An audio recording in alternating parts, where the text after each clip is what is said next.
Hello and welcome to another edition of the Time with Fred podcast. This is a podcast that challenges paradigms and mindsets that hold us back. The law of attraction is a belief that positive or negative thoughts bring positive or negative experiences to a person's life. This is based on the idea that by aligning our thoughts with the right belief systems, we can attract into our lives good things like improved health, wealth, and personal relationships. A key component of that philosophy is the idea that in order to effectively change one's negative thinking patterns, we must feel that the desired changes have already occurred. This combination of positive thought and positive emotions is believed to allow one to attract positive experiences and opportunities by achieving resonance with that law. In Christianity, we call this faith. In psychology, it's described as the cognitive reframing techniques. In today's edition of the Time with Fred podcast, we discuss finding love through the law of attraction. Stay tuned. We'll be right back. It's timely, it's insightful, it's motivating, it's empowering. It's Time with Fred, your inspirational broadcast with host Fred Gaddy. With me to discuss this important topic is my special guest, Abimbola Awotesu. Abimbola, welcome to the Time with Fred podcast. Thank you so much, Fred. It's a pleasure to be with you. Same here. So just to give our audience a little bit of background, can you tell us who you are and what you do? Yes. Well, as Fred mentioned earlier, my name is Abimbola Awotesu. I go by Abby as well. I am a life coach with the Dear Abby. And Dear Abby's mission is to empower single women to unapologetically own their identities and grow in self-love. Our goal with Dear Abby is to ultimately get single women on that quest, on that journey to finding true, meaningful, lasting, and sacrificial love. But there is a strong belief that in order for you to attract into your life the things that you desire and you deserve, you first of all have to be in alignment with yourself. And you first of all have to love yourself and accept yourself and own your identity in order to attract the good into your life. Yeah, I love that introduction. And you talk about identifying or aligning yourself, right, with the right belief systems. And I think this is important not only when it comes to finding love, but I think it's a universal principle. And correct me if I'm wrong here, but I think that based on experience, of course, if you don't have that that self-love, right? If you don't value yourself, or if you don't believe in yourself, or if you don't take seriously who you are, the reciprocal effect is going to be the same, right? You attract what you put out there. Yes. If you don't respect yourself, you're not going to get that respect from anywhere else. And you mentioned that this is particularly also important when it comes to finding love. Why is this important though? Because love is one of those things, and I'm no expert on this love theory by any means, but oftentimes we kind of want to fall in love, right? Or stumble into love. And so we go searching for love in all of these places, but we often don't take that time to kind of work on ourselves first, right? We go after, all the other stuff first, and then we find ourselves in a pickle. Why is it important, based on what you said, for us to kind of align ourselves to make sure that we have that frame of mind correct before we even venture out there looking for love? Definitely. Well, growing up in school, in physics, in high school, we were taught that opposites attract. That was what our physics teachers taught us, right? Yeah. But in universal law, like actually attracts like. If you are positive, if you are kind, if you are generous, you will also attract positivity, kindness, and generosity in the world. So also, if you're negative, if you're toxic, if you're destructive, you will attract the same into your life. So to bring that in alignment with what we're talking about, in order to really truly find love that is meaningful, that is deep, that is passionate, and that is life fulfilling, you have to first of all be those things yourself. You have to embody love. You have to love and accept yourself. You have to embrace who you are as a person, as a soul, as an individual upon this earth that has a purpose and a meaning for still being alive, for still having breath going through your lungs. And so I am all about meaningful love. I'm not about the superficial love that we see in movies that lasts today and is up and is over tomorrow. I am all about finding meaningful, lasting, committed, sacrificial love that can stand the test of time.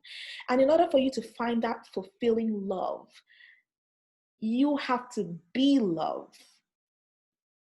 So you have to love yourself, right? I was having this discussion a while back, Abby, with this lady who shared a very powerful story about her love experience, right? As a very young child, I think it was at age 5, she was abused. And then at age 19, she was abused as well, raped. And so when she ended up marrying, interestingly enough, she married an abusive person.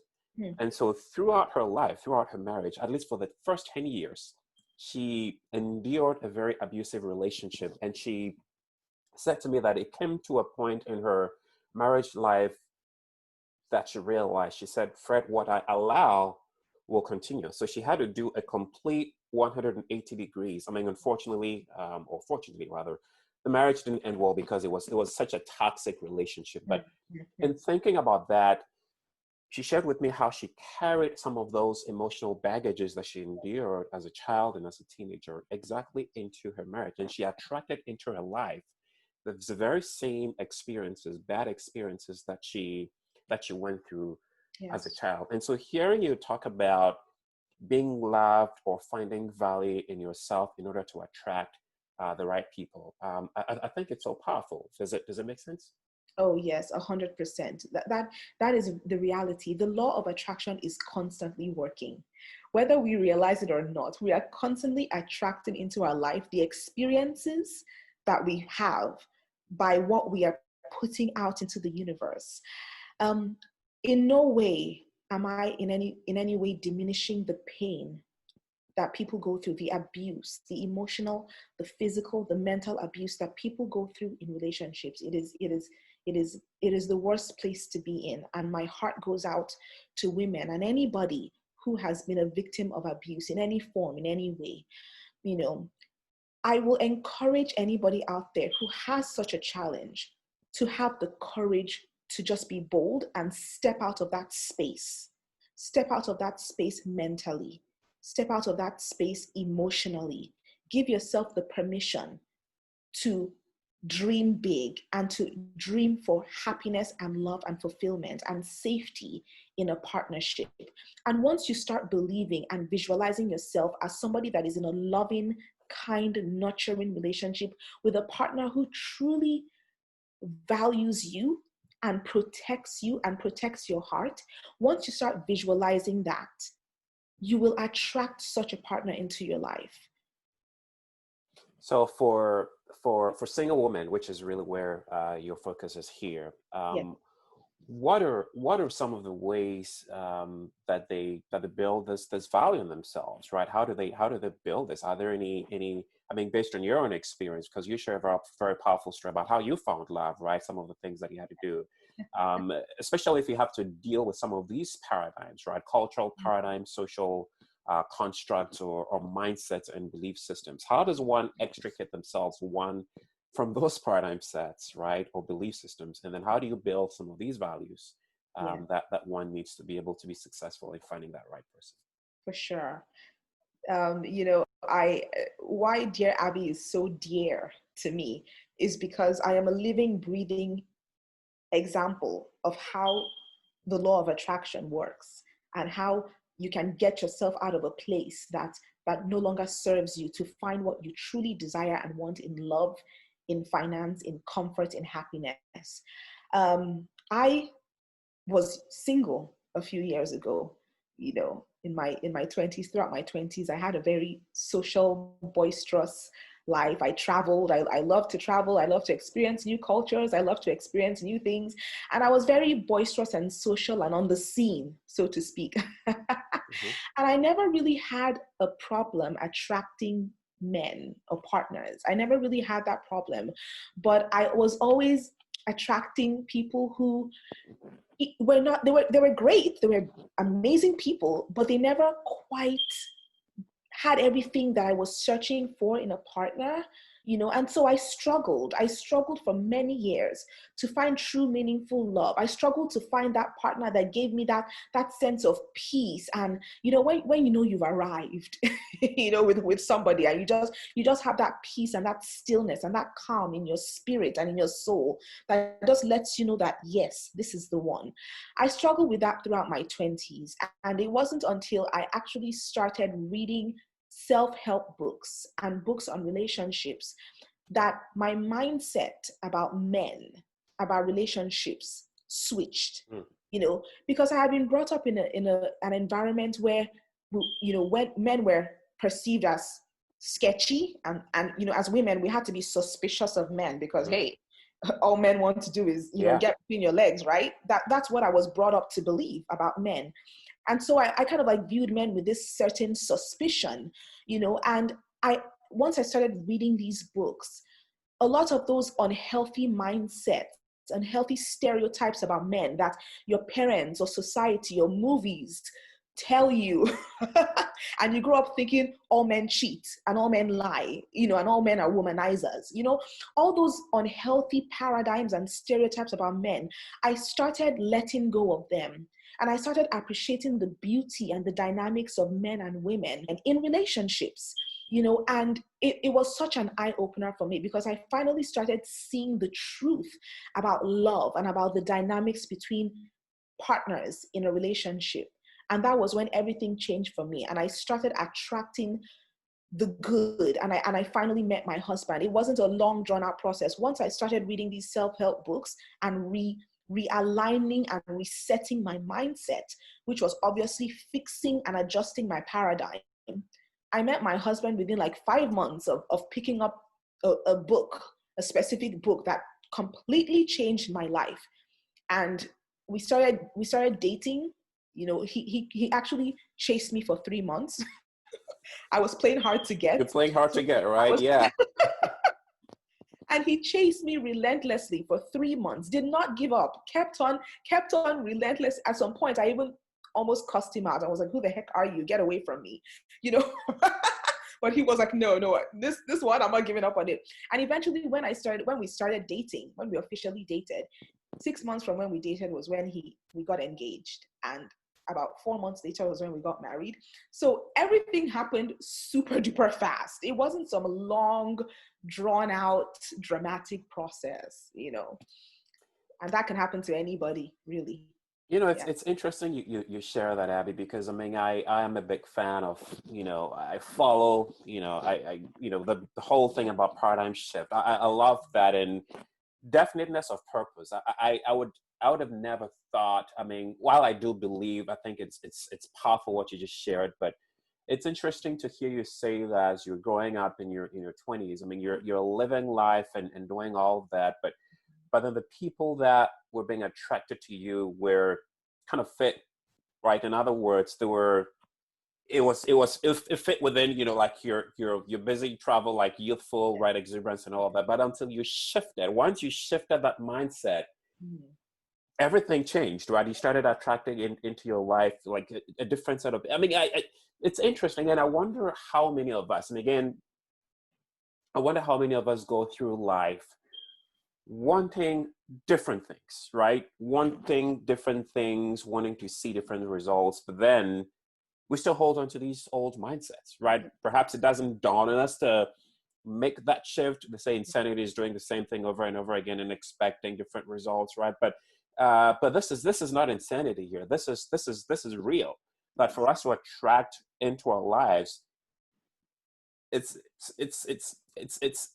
no brainer. You have to change your mindset, right? And you talk about these belief system that we somehow inherently believe, and you know, culturally I can relate to that example because I know people who have been told those things, right? Men are this, men are that, and the constant men bashing. And some of these people are still single, not because they're not pretty, not because they're not attractive, but because somehow they had believed a lot of these things that have been told them, right?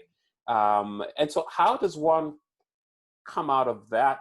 You know, it's not, I imagine it's not as easy as, picking a book on love and then, men are from Mars, women are from Venus, whatever, John Gray, and then reading and then voila, right? You find your mate. But it's a process, right? It It's doesn't happen process. over time, right? Yeah. Can you talk us through some of the process, perhaps your own experiences, and for maybe what someone might be able to do Yes, at that point? definitely. Yes, well, I would say just start where it's comfortable with you. For instance, if you're a single woman looking for love, you can start listening to certain podcasts about love, about Mm. relationships. You can start reading certain books about universal laws such as the law of attraction. You can start reading relationship books or self-help books. If you're not really a book person, you can, like I mentioned earlier, listen to podcasts. You can follow certain people online. There are people out there who constantly give out information and wisdom, pearls of wisdom on love, on men, on relationships. Like, just start following people who you feel align with where you want to go in Yeah, life. you got to be careful who you follow too, right? There are all different schools of thought out there, right? Yeah, Exactly. it's But it important. has to make sure that what you're listening to aligns with your vision for your life. And if somebody says something that does not resonate with your spirit, just reject it and move on to something else that resonates. You'll know when something resonates. You're old enough, like you've had enough experiences in your life up until this point to know what is right and what is wrong for you. So just be more conscious about the things you listen to, and be selective about the messages that come into your life. Not everybody that loves you knows what is best for you. Not every advice you get is good advice. People mean well, but they don't always have the best advice for you. So you, as an individual, you have to know what you want. What do you want? Not what your parents want, not what society wants. What do you want for yourself? And you have to follow your path and be true to yourself and trust your gut and your instincts. Hmm.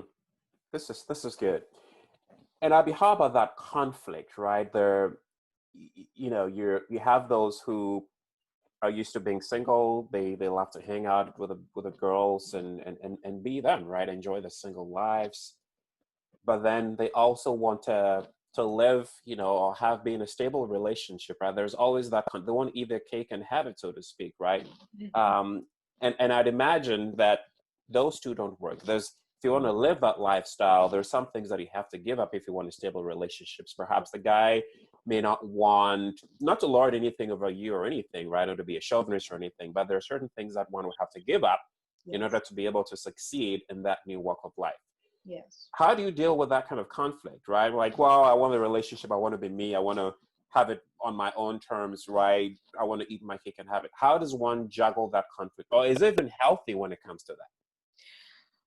Well, when you refer to the single life and a woman kind of like having her friends and going out and having fun with her Living life like a single person, right? yes, Yeah. versus being in a committed Committed relationship. relationship, absolutely. Yeah. Yes. You in love, there has to be a bit of a compromise, Mm-hmm. and I don't you cannot necessarily have your cake and eat it, but there can be compromises that are made. For instance, once you start being in a relationship with a partner and you want that commitment, you can't have the same amount of time and energy and resource to give to girlfriends the way you used to. But you can also create time within that relationship and that partnership to still hang out with your girlfriends every now and then. Like, it's not a hard or fast rule where it's one or the other. But you also have to understand that if you are choosing to be in a partnership, there are certain behaviors and activities that might not necessarily be in congruency with that partnership. So you have to also be able to understand that some things are going to change.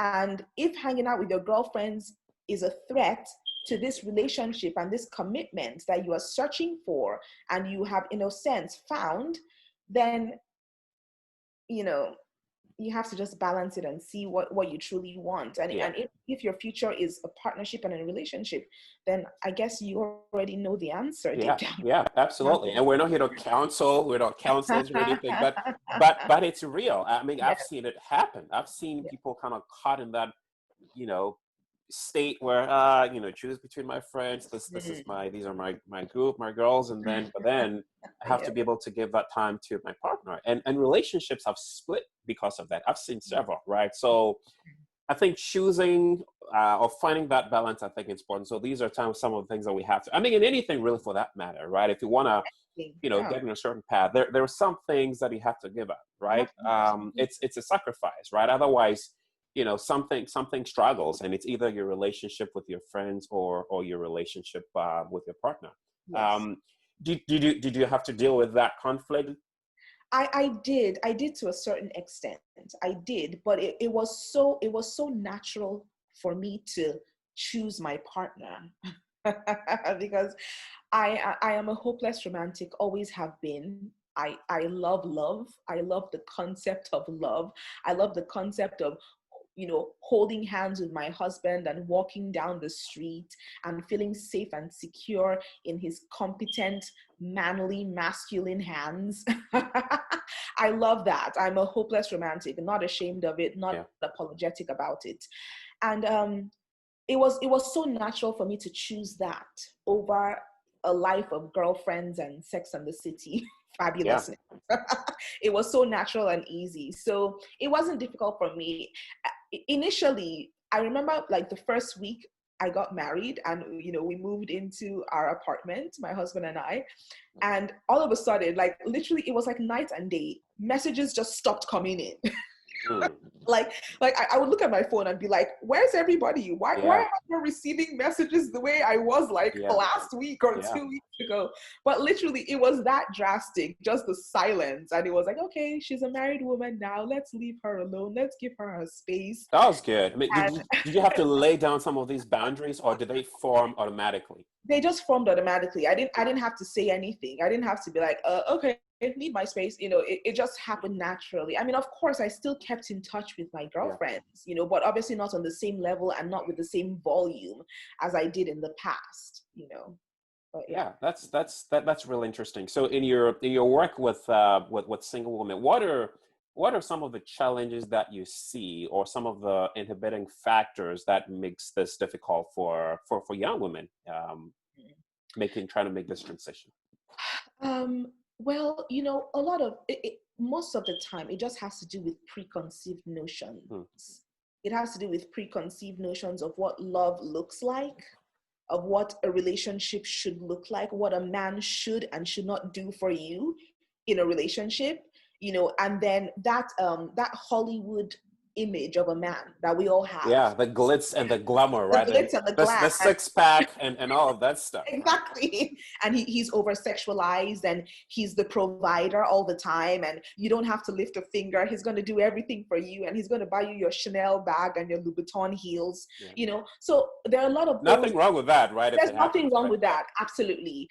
But we just have to learn how to unlearn Yeah. some stereotypes we've developed over the years about men and about relationships. Yeah. So yeah. And I think the same goes to men as well, right? I mean, there are certain ideals, right? The woman has to be that, has to have the perfect physique and all of that. The same thing, right? So for those of us who are still working on developing that six pack, it becomes more of a challenge, right? Because you're trying to compete, right? But and so, We're trying to compete with Daniel Craig. hey, whoever that is, but but I think that's really where that self-love comes in, right? I may not be a Brad Pitt. I may not have, all of that, but I need to be confident in who I am, right? I'm speaking, of course, as a man, but of Yes. course we know we're talking about single women, but that's where the self-love, right? Or loving yourself comes Yeah. in, And, right? You and, don't and it have to, applies yeah, across board. It goes across board yeah. for both men and women. Yeah. So yeah. And I think that also presents a struggle too, because, right, there's this dissatisfaction with who you are because you're trying to fit within the mold of, some picture, right? The Yeah. Hollywood, the glitz and the glam. And there's nothing wrong with trying to look good and be good. We're all about that, right? But I think where it starts affecting your own psyche, your own mindset, and it's making you become someone that you're truly not. That's Yes. where the struggle is. So how does one feel confident, right, in who they are, right? Not everyone is going to be a perfect 6 or 8 or 10 for that matter, right? But you have to believe that your 14 or 16 is equally great, right? If that's who you are, then that's who you are. Yes. How does one navigate those landmines, Abby, in your opinion? Definitely. Well, you know what? Self-confidence comes by achieving goals that you have set for yourself, So once you start reaching goals and milestones and seeing that anything is possible, you start building your self-confidence. And when I say goals, I don't mean something as lofty as walking on the moon. Right. I mean just simple day-to-day goals that you set for yourself, working on your habits and making sure that your habits align with the vision you have for yourself. When you set day-to-day goals, and you're able to meet those goals and you're able to, see yourself progressing on a day-to-day level, that self-confidence starts to grow. It starts to grow and you start realizing that, wow, I can actually get things accomplished. I can actually get things done, and obviously as you continue to work on your habits on a day-to-day basis, as you continue to, shove away procrastination and learn how to focus on the things that you need to achieve on a day-to-day basis, on a week-to-week basis, on a month-to-month basis, your self-confidence starts to grow. And as it starts to grow, you start believing yourself more and more. You start believing in your strengths and your abilities more and more. And then you start setting higher goals. You start setting higher goals. And with each goal that you accomplish, that self-confidence is growing. It's growing. And before you know it, you can achieve anything, really. Yeah. How important, Abby, is those positive affirmations and self-talk, right? Because again, one of the paradigms that a lot of single men, at least from certain cultures, right, go through, is what they've been told. Not even about men in this instance, right? But about themselves, right? People have been told, you're this. Even by well-meaning or well-trusted people, whether it's a parent or a teacher, whatever, say negative things to us, right? And then we grow believing some of these things, right? And so we grow believing, I'm too fat, my nose is this, my hands are this, and my body is not and all, whatever that may be. I'm just using these as examples, right? And so people grow with these narratives, and so even going into a relationship, they become very conscious of those things, and so that inhibits or plays down that self-confidence. From the little that I know about self-talk and positive affirmations, is that something that is powerful here when it comes to helping overcome some of those narratives or paradigms or constructs that we've grown up with? Very, very, very powerful, extremely powerful. The messages, the thoughts that you think affect your life. They affect your results and the outcomes of your life. Your thoughts are extremely powerful. So if somebody has planted a negative seed in your mind, whether it was 15, 20, 25, 30 years ago, and you keep on replaying that message in your mind, it has affected your subconscious. It has gone deep into your subconscious, and it has now affected your paradigm. And you're now living out that negative message and attracting into your life emotionally unavailable and distant people. That's how it works. So what do you do in a situation like that? You flip the switch. Flip the switch. Take the power back. Take the power back from that message, from that person that said that toxic negative thing to you 30 years ago. Counteract that negative message with a positive message, with a positive affirmation that you are awesome, you are amazing, you are beautiful, you are strong, you are smart, you can achieve anything you set your mind to achieve. You are more than a conqueror. Give yourself those messages of strength and power, because you are. If you really think about it, look back on your past and think about moments in your past where you have overcome challenges that were almost insurmountable. We all have stories. Yeah. We all have a past. Just look back. What is something you have accomplished in the past that made you so epic? Just look back. If you need to write things down, if you need to write a list of things you have accomplished in your life, do it. And when you start reading it, you'll be like, whoa. Mm-hmm. Mm-hmm. That Yeah. was me. Yeah. That was me. And when you do that, just pick one or two of those moments in your life and remind yourself of how epic you are. And then start giving yourself messages of strength and love, of victory, messages of empowerment that will Yes. counteract that negative, toxic message you got. And then repeat these messages over and over again. When you start having those feelings of self-doubt and you start questioning yourself and questioning your worth, repeat that message of strength, repeat that affirmation of victory and strength. And as you continue to repeat those messages over and over again, they start going into your subconscious. They start settling into your subconscious. And before you know it, they start changing your paradigms. And very soon, that negative message is gone and dusted, and you're now living a life of victory, a life of confidence in yourself, a life of overcoming whatever obstacles have been thrown at you. And you start attracting the good into your life because you have elevated your frequency. You have elevated yourself from that space of negativity, from that space of fear and doubt. And you're now going higher. Your frequency has gone up, and you're now attracting energies that are like-minded, energies of strength and conviction and moving forward and overcoming. Yeah, this is powerful. I mean, and it takes every bit of intentionality, right, in anything to be able to overcome that. And I think this underscores, the fact that, and I heard this research done, can't remember when, that people who go through abusive relationships are likely, the likelihood of they in their childhood, the likelihood of they ending up with an abusive person is really high, because that's really what they're used to, right? And I think that's where some of these deconstruction has to take place.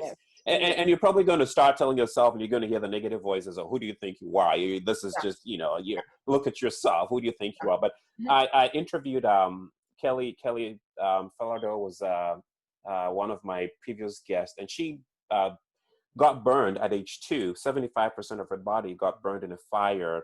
And so she has all this scars. And growing up, you can imagine, the bullying and all of that. They had they're calling her, Scarface and all of that, until she got to that point.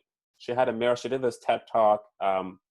She brought a mirror to the stage to demonstrate what she had to go through, to tell herself, like she has beautiful eyes, beautiful ears, beautiful. She had to intentionally, right, deconstruct some of those things that she shared. And so, you're going to run into that. You may start doing this, and you're going to hear the naysayers or the voices tell, who do you think you are? Look at your body. You're not that. But you have to continue, right? It's not something you start. It's a process. It's a right? process. It's a process. Yeah. I love that. So Abby, this is really great. So perhaps someone watching or listening to this podcast who, may find themselves in that situation, right? Maybe dealing with that self-image. And they're saying, I hear what you're saying, but it's not as easy. And I know you've already addressed this at great lengths, but what would you say to that person right now? And I'm sure there's probably someone watching right now who may find themselves, maybe not even in a relationship, but in life in general. What words of advice would you have for that person? I will say, in a nutshell, that you are beautiful, you are strong, you are smart, you are more powerful than you think. You are exceptional, you are excellent, you are extraordinary. Have the courage to rise above the limiting beliefs. Have the courage to rise above the negative self-talk. Have the courage to rise above the negative voices, externally and internally. You're more than a conqueror. Yeah, it takes courage.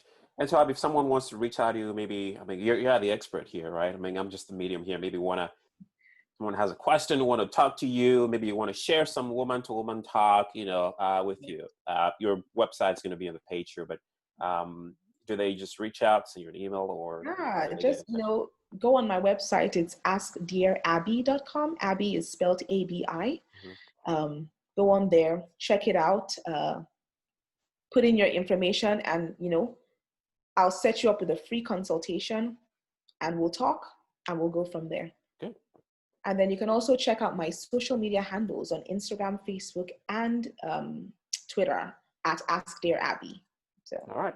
So mhm. for all you single ladies out there who are watching or listening to this podcast, dear Abby, definitely feel free to reach out. But Abby, thank you so much for coming on the Time with Fred podcast today and sharing some of these things that I believe are not, maybe there are, men even watching or listening who may be thinking, no, it's not. There are principles here that are applicable in every facet of life, right? That self-identity or deconstructing some of these paradigms that we've talked a lot about. But this is what this podcast is all about. So I trust that whoever's watching or listening have found some value from this. I want to thank you again for your time and continue to stay well. And regardless of what you're going through, there's one line that I remember from this: it takes courage, right? It takes courage to do whatever, and it takes courage to be able to overcome some of those limiting mindsets. So, Abby, thank you again for being on the podcast.